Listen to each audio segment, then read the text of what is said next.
Oke, assalamualaikum warahmatullahi wabarakatuh. Hello guys, welcome back to my YouTube channel.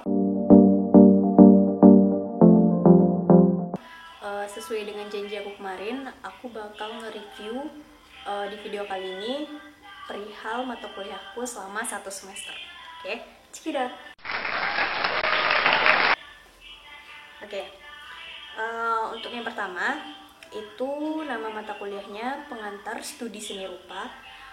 Mata kuliah itu aku bakal jelasin siapa-siapa aja dosennya, terus gimana tips dan trik belajar ketika teman-teman dapat mata kuliah itu. Oke.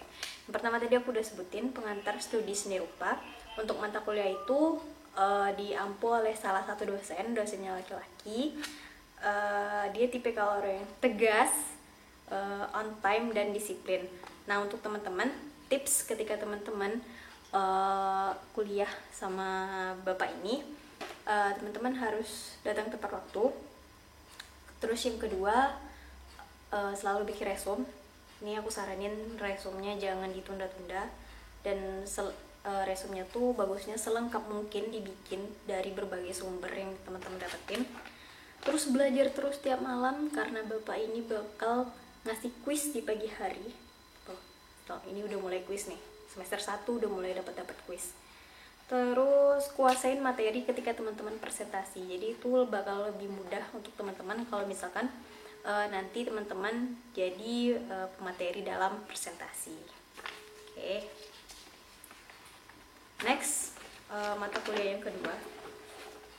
Itu mata kuliahnya Sejarah Seni Rupa Indonesia. Ini yang megang dosennya cewek. Dosennya ini adalah tipikal dosennya tegas tapi baik. Dan waktu aku belajar sama beliau itu kita ada, kalau nggak salah waktu mau ujian itu kita mau disuruh ujian lisan. Nah, tapi berhubung kita masih semester 1 dan semuanya tuh pada takut gitu kan, apalagi ini sejarah, akhirnya kita ngelobi dosennya untuk nggak jadi ujian lisan, dan alhamdulillah kita nggak jadi ujian lisan. Akhirnya kita ujian tertulis, tapi di kumpul hari itu juga, bayangin, itu pakai gambar dan teman-teman mesti ngeprint terus ditempel di di tugasnya, dan itu ditulis di double folio. Tapi itu mending ya daripada kita lisan.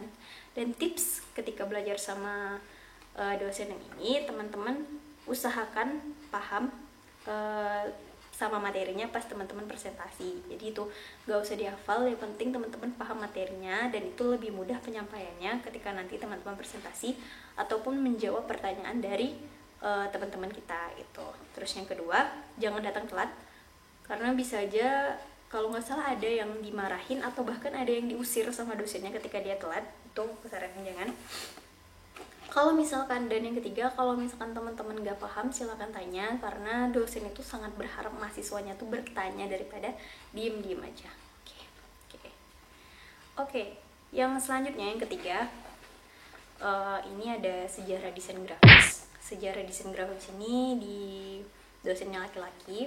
Bapaknya tuh santai tapi serius. Oke, santai tapi serius. Jadi teman-teman silakan pikirin sendiri itu gimana gitu kan.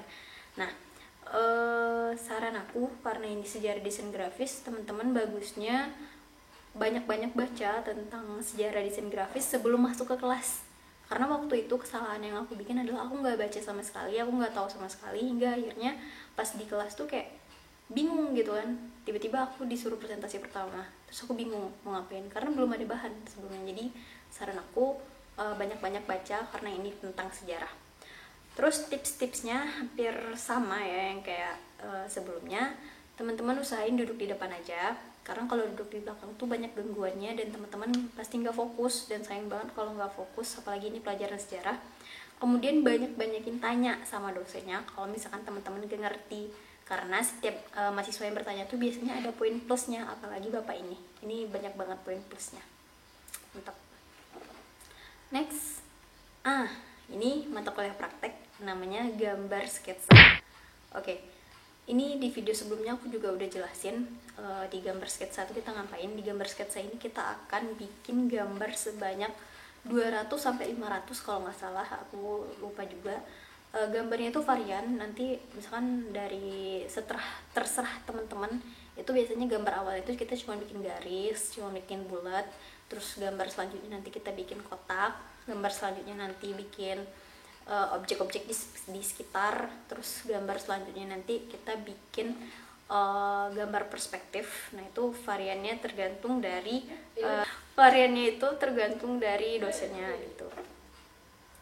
Untuk gambar sketsa nanti kalau misalnya gambarnya udah selesai sebanyak 200 lembar atau 300 atau 500 lembar itu dibukuin. Nah terus dijilid kayak dijilid skripsi. Nah aku saranin jilidnya itu teman-teman pilih kulitnya yang warna putih aja biar bisa didesain gitu. Soalnya kemarin punya aku gitu. Tapi aku nggak bisa liatin tugasnya karena tugasnya ketinggalan di Padang. Di mata kuliah gambar sketsa itu nanti teman-teman tuh bakal banyak gambar di luar. Jadi kayak outdoor gitu, lebih seru. Jadi nggak selalu di kelas, kadang-kadang di luar gitu, malah kadang diajak ke kampus lain buat gambar pas bagian perspektif. Nah itu dia. Oke, di lain kesempatan akan aku liatin. Next ada namanya gambar konstruksi. Ini mata kuliah praktek juga. Aku saranin di gambar konstruksi ini teman-teman udah ada laptop, paling nggak bisa mumpuni lah untuk ngangkat aplikasinya. Dan aplikasi yang kita gunain itu adalah SketchUp. Dan aku saranin duduk di depan karena pas waktu aku itu dosennya ngejelasin suaranya kecil, dan bagusnya kita duduk di depan aja biar lebih paham apa yang dimaksud sama dosennya. Dan dosennya ini adalah dosen yang gak banyak bicara dan serius banget, makanya menurut aku duduk aja di depan daripada nanti teman-teman susah. Oke. Setelah itu, selain yang aku sebutin tadi, teman-teman bisa foto materinya supaya teman-teman lebih paham lagi nanti pas ngulang di rumah. Dan jangan lupa download aplikasi SketchUp. Kalau sekarang aku pakai yang 2019. Dulu aku pakai yang 2017 karena waktu awal masuk itu 2017. Okay. Next yang terakhir, dan biasanya ini tuh jadi bagian paling horor kata orang-orang mata kuliah horor, itu adalah Dwimatra. Wah, Dwimatra itu apa? Dwimatra itu adalah tugas 2 dimensi gitu. Aku juga nggak bisa nunjukin bentuk tugasnya, tapi aku usahain aku cari contoh-contohnya ya nanti. Nah, yang Dwimatra ini tugasnya itu tuh yang aku bilang perlu banget teman-teman fokus ke sini. Bukan berarti yang lain enggak ya, maksudnya tetap bisa membagi waktu antar masing-masing tugas.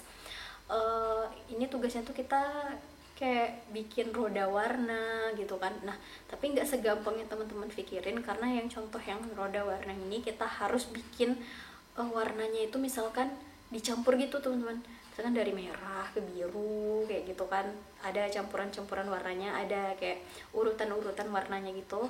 Terus nanti itu di ACC dulu sama dosen. Bayangin itu harus di ACC sama dosen. Kalau misalkan nggak sesuai sama warna yang dosen minta, itu mesti ulang lagi, mesti cari lagi warnanya. Nah setelah itu kertasnya tuh digunting. Setelah digunting itu kita bikin bentuk, setelah dibentuk kita tempel, kita bentuk kayak lingkaran, jadi color well gitu, kita bikin color well kita sendiri. Nah itu tuh hanya satu dari sekian tugas ya, bukan berarti itu aja tugas-tugasnya. Waktu itu yang awal-awal tugasnya kita bikin kayak garis gitu, itu tuh per mili gitu diukur, ada yang hitam, ada yang putih, ada yang hitam, ada yang putih. Wah itu juga ribet tugasnya, dan aku saranin jangan bikin hanya semalam aja, benar-benar harus fokus bikin tugasnya. Nah itu dia mata kuliah di semester 1 mungkin yang paling teman-teman harus pikirkan itu adalah mata kuliah yang prakteknya. Tadi ada gambar konstruksi, gambar sketsa, sama Dwimatra. Itu benar-benar harus teman-teman pikirkan. Nah ini adalah mata kuliah yang ada di jurusan. Ada satu lagi mata kuliah umum yang aku dapat pas aku semester 1, itu adalah pendidikan agama. Nah di mata kuliah pendidikan agama ini aku dosennya Bu Indah, ya namanya tuh Bu Indah. Santai belajarnya karena ibunya sering banget cerita-cerita perihal kehidupan dia, perihal pernikahan dia ceritain sama kita. Dan ibunya nggak nyuruh kita bikin makalah, karena kata ibunya kalau kalian bikin makalah kalian tuh banyak salahnya. Daripada kalian banyak salahnya, mending kalian disuruh bikin video. Tuh bikin film waktu pelajaran agama. Jadi waktu itu filmnya apa ya, nanti kalau misalkan masih ada aku coba kasih cuplikannya sedikit ya, film yang aku buat pas mata kuliah itu. Lama banget sih. Caca, ini udah jam berapa? Kamu lagian ngapain teriak-teriak di luar? Kamu kan punya kunci rumah sendiri. Ah, cewek amat sih lo. Caca, kamu mabuk? Ya, ngapa? Astagfirullahaladzim, Caca. Kapan sih kakak sama mama dan papa ngajarin kamu kayak gini? Ya iyalah, udah mereka nggak pernah ngajarin gue kayak gini. Karena lo nggak ada waktu. Sampai mereka mati pun, gue diasingin di pesantren antah berantah. Dan lo jadi anak kesayangan mereka. Nah, itu dia tadi pas pelajaran agama kita disuruh bikin video, dan satu kelas itu mahasiswa isinya tuh ada 50 orang. Ada 50 orang, dan terserah kamu mau duduk di mana gitu. Pas agama tuh penuh banget kayak gitu. Dan ingat, setiap kuliah itu kalian cuma bisa ambil jatah 3, mau sakit, mau izin, mau nggak masuk tuh cuma bisa 3 gitu.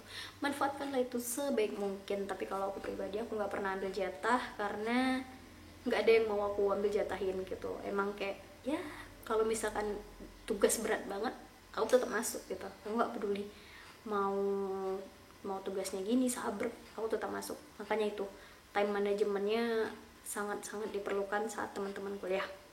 Oke, mungkin itu aja video dari aku. Kurang dan lebihnya aku mohon maaf. Silahkan like, subscribe, dan komen kalau misalnya kamu mau tanya-tanya apapun tentang dunia perkuliahan, dunia perdekafean sama aku. Silahkan komen di bawah, nanti akan langsung aku jawab. Dan silahkan saksikan terus video-video aku berikutnya. Jangan bosan buat nonton, dan keep on watching. Dadah.